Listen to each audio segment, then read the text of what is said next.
14 मौर्य साम्राज्य। मौर्य वंश का संस्थापक चंद्रगुप्त मौर्य था। चंद्रगुप्त मौर्य का जन्म 345 ईसा पूर्व में हुआ था। घनानंद को हराने में चाणक्य ने चंद्रगुप्त मौर्य की मदद की थी, जो बाद में चंद्रगुप्त का प्रधानमंत्री बना। चाणक्य कौटिल्य या विष्णुगुप्त द्वारा लिखित पुस्तक है, अर्थशास्त्र है, जिसका संबंध राजनीति से है। चंद्रगुप्त मगध की राजगद्दी पर 322 ईसा पूर्व में बैठा। चंद्रगुप्त जैन धर्म का अनुयायी था। चंद्रगुप्त ने अपना अंतिम समय कर्नाटक के श्रवणबेलगोला नामक स्थान पर बिताया। चंद्रगुप्त ने 305 ईसा पूर्व में सेल्यूकस निकेटर को हराया। सेल्यूकस निकेटर ने अपनी पुत्री कार्नेलिया की शादी चंद्रगुप्त मौर्य के साथ कर दी और युद्ध की संधि शर्तों के अनुसार 4 प्रांत काबुल, कंधार, हेरात एवं मकरान चंद्रगुप्त को दिए। चंद्रगुप्त मौर्य ने जैनी गुरु भद्रबाहु से जैन धर्म की दीक्षा ली थी। मेगास्थनीज सेल्यूकस निकेटर का राजदूत था, जो चंद्रगुप्त के दरबार में रहता था। मेगास्थनीज द्वारा लिखी गई पुस्तक इंडिका है। चंद्रगुप्त मौर्य और सेल्यूकस के बीच हुए युद्ध का वर्णन एपियानस ने किया है।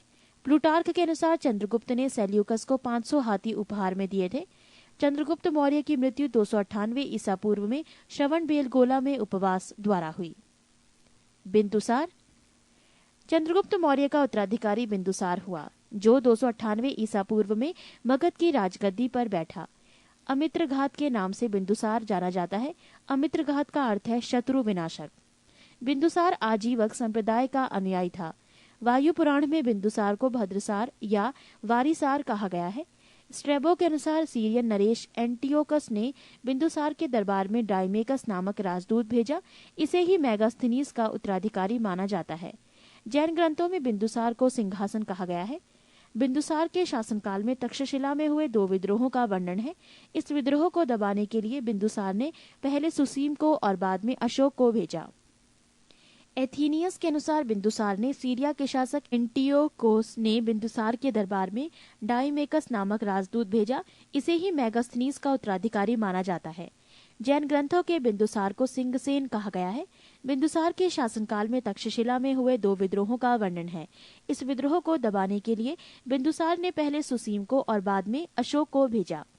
एथीनियस के अनुसार बिंदुसार ने सीरिया के शासक एंटियोकस I से मदिरा, सूखे अंजीर एवं दार्शनिक भेजने की प्रार्थना की थी। बौद्ध विद्वान तारानाथ ने बिंदुसार को 16 राज्यों का विजेता बताया है। अशोक। बिंदुसार का उत्तराधिकारी अशोक महान हुआ, जो 269 ईसा पूर्व में मगध की राजगद्दी पर बैठा। राजगद्दी पर बैठने के समय अशोक अवंती का राज्यपाल था। मास्की एवं गुर्जरा अभिलेख में अशोक का नाम अशोक मिलता है। पृष्ठ 17। पुराणों में अशोक को अशोकवर्धन कहा गया है। अशोक ने अपने अभिषेक के 8वें वर्ष लगभग 261 ईसा पूर्व में कलिंग पर आक्रमण किया और कलिंग की राजधानी तोसली पर अधिकार कर लिया। प्लिनी का कथन है कि मिस्र का राजा फिलाडेल्फस टॉलेमी द्वितीय ने पाटलिपुत्र में डियानीसियस नाम का एक राजदूत भेजा था अशोक के दरबार में। उपगुप्त नामक बौद्ध भिक्षु ने अशोक को बौद्ध धर्म की दीक्षा दी। अशोक ने आजीविकों को रहने हेतु बराबर की पहाड़ियों में 4 गुफाओं का निर्माण करवाया, जिनका नाम कर्ज, चौपार, सुदामा तथा विश्व झोपड़ी था। नोट: अशोक के पौत्र दशरथ ने आजीविकों को नागार्जुन गुफा प्रदान की थी। अशोक की माता का नाम सुबंद्रांगी था।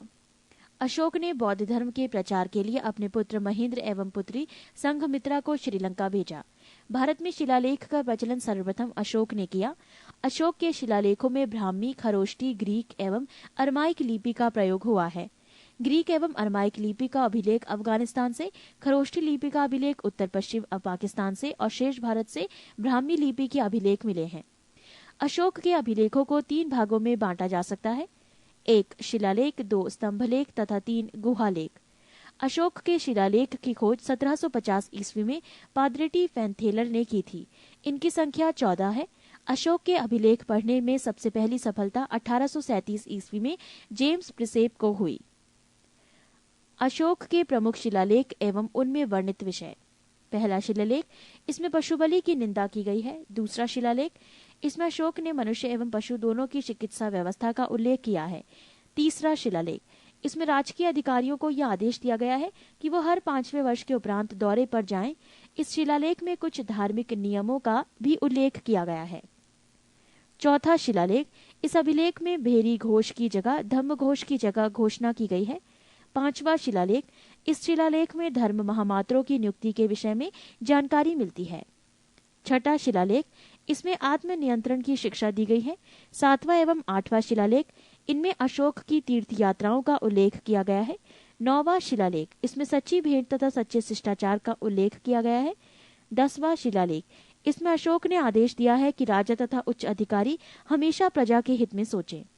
11वां शिलालेख, इसमें धम्म की व्याख्या की गई है। 12वां शिलालेख, इसमें स्त्री महामात्रों की नियुक्ति एवं सभी प्रकार के विचारों के सम्मान की बात कही गई है। 13वां शिलालेख, इसमें कलिंग युद्ध का वर्णन एवं अशोक के हृदय परिवर्तन की बात कही गई है। इसी में पड़ोसी राजाओं का वर्णन है। 14वां शिलालेख, अशोक ने जनता को धार्मिक जीवन बिताने के लिए प्रेरित किया। पृष्ठ 18। अशोक के स्तंभ लेखों की संख्या 7 है, जो केवल ब्राह्मी लिपि में लिखी गई है। ये 6 अलग अलग स्थानों से प्राप्त हुआ है। 1. प्रयाग स्तंभ लेख, ये पहले कौशाम्बी में स्थित था। इस स्तंभ लेख को अकबर में इलाहाबाद के किले में स्थापित करवाया। 2. दिल्ली टोपरा, ये स्तंभ लेख फिरोज शाह तुगलक के द्वारा टोपरा में दिल्ली लाया गया। 3. दिल्ली मेरठ, पहले मेरठ में स्थित ये स्तंभ लेख फिरोज शाह द्वारा दिल्ली लाया गया है। 4. रामपुरवा, ये स्तंभ लेख चंपारण बिहार में स्थापित है। इसकी खोज 1872 ईस्वी में कार्लाइल ने की। 5. लौरिया अरेराज, चंपारण बिहार में। 6. लौरिया नंदनगढ़, चंपारण बिहार में। इस स्तंभ पर मोर का चित्र बना है। कौशाम्बी अभिलेख को रानी का अभिलेख कहा जाता है। अशोक का सबसे छोटा स्तंभ लेख रुम्मीदेई है। इसी में लुम्बिनी में धम्म यात्रा के दौरान अशोक द्वारा भू राजस्व की दर घटा देने की घोषणा की गई है। अशोक का 7वां अभिलेख सबसे लंबा है। प्रथम पृथक शिलालेख में ये घोषणा है कि सभी मनुष्य मेरे बच्चे हैं। अशोक का शार ए कुना कंदहार अभिलेख ग्रीक एवं आर्मेयिक भाषाओं में प्राप्त हुआ है। साम्राज्य में मुख्यमंत्री एवं पुरोहित की नियुक्ति के पूर्व इनके चरित्र को काफी जांचा परखा जाता था। इसे उपधा परीक्षण कहा जाता था। सम्राट की सहायता के लिए एक मंत्री परिषद होती थी, जिसमें सदस्यों की संख्या 12, 16 या 20 हुआ करती थी। अर्थशास्त्र में शीर्षस्थ अधिकारियों के रूप में तीर्थ का उल्लेख मिलता है, जिसे महामात्र भी कहा जाता था। इसकी संख्या 18 थी। अर्थशास्त्र में चर जासूस को कहा जाता था। मौर्य प्रांत और राजधानी: उत्तरापथ तक्षशिला, अवंती राष्ट्र उज्जैनी, कलिंग तोसली, दक्षिणापथ सुवर्णागिरी, प्राशी पूर्वी प्रांत पाटलिपुत्र। अशोक के समय मौर्य साम्राज्य में प्रांतों की संख्या 5 थी। प्रांतों को चक्र कहा जाता था। प्रांतों के प्रशासक कुमार या आर्यपुत्र या राष्ट्रिक कहलाते थे। प्रांतों का विभाजन विषय में किया गया था, जो विषयपति के अधीन होते थे। प्रशासन की सबसे छोटी इकाई ग्राम थी, जिसका मुखिया ग्रामीक कहलाता था। प्रशासकों में सबसे छोटा गोप था, जो 10 ग्रामों का शासन संभालता था। मेगास्थनीज के अनुसार नगर का प्रशासन 30 सदस्यों का एक मंडल करता था, जो 6 समितियों में विभाजित था। प्रत्येक समिति में 5 सदस्य होते थे। अर्थशास्त्र में वर्णित तीर्थ: 1 मंत्री प्रधानमंत्री, 2 पुरोहित धर्म एवं दान विभाग का प्रधान, 3 सेनापति सैन्य विभाग का प्रधान, 4 युवराज राजपुत्र, 5 द्यौवारिक राजकीय द्वार रक्षक, 6 अंतर्वैदिक अंतःपुर का अध्यक्ष, 7 समाहर्ता आर्य का संग्रहकर्ता, 8 सन्निधाता राजकीय कोष का अध्यक्ष, 9 प्रशासता कारागर का अध्यक्ष, 10 प्रदेष्ट्री कमिश्नर, 11 पौर नगर का कोतवाल, 12 व्यवहारिक प्रमुख न्यायाधीश, 13 नायक नगर रक्षा का अध्यक्ष, 14 कर्मांतिक उद्योगों एवं कारखानों का अध्यक्ष, 15 मंत्री परिषद अध्यक्ष, 16 दंडपाल सेना का सामान एकत्र करने वाला, 17 दुर्गपाल दुर्ग रक्षक, 18 अंतपाल सीमावर्ती दुर्ग का रक्षक। पृष्ठ 19।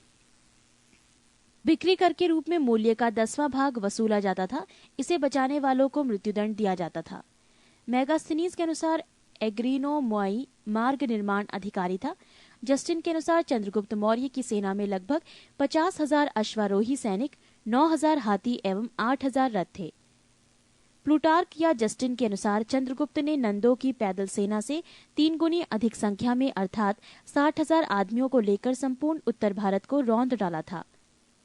प्रशासनिक समिति एवं उसके कार्य: समिति और कार्य: प्रथम समिति कार्य उद्योग एवं शिल्प कार्य का निरीक्षण, द्वितीय समिति विदेशियों की देखरेख, तृतीय समिति जन्म मरण का विवरण रखना, चतुर्थ व्यापार एवं वाणिज्य की देखभाल, पंचम निम्रित वस्तुओं के विक्रय का निरीक्षण, षष्ठ बिक्री कर वसूल करना।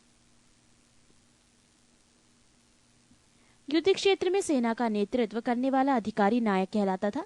सैन्य विभाग का सबसे बड़ा अधिकारी सेनापति होता था। मेगास्थनीज के अनुसार मौर्य सेना का रखरखाव 5 सदस्यीय 6 समितियां करती थी। मौर्य प्रशासन ने गुप्तचर विभाग महामात्य सर्प नामक अमात्य के अधीन था। अर्थशास्त्र में गुप्तचर को गूढ़ पुरुष कहा गया है तथा एक ही स्थान पर रहकर कार्य करने वाले गुप्तचर को संस्था कहा जाता था। एक स्थान से दूसरे स्थान पर भ्रमण करके कार्य करने वाले गुप्तचर को संचार कहा जाता था। अशोक के समय जनपदीय न्यायालय के न्यायाधीश को राजुक कहा जाता था।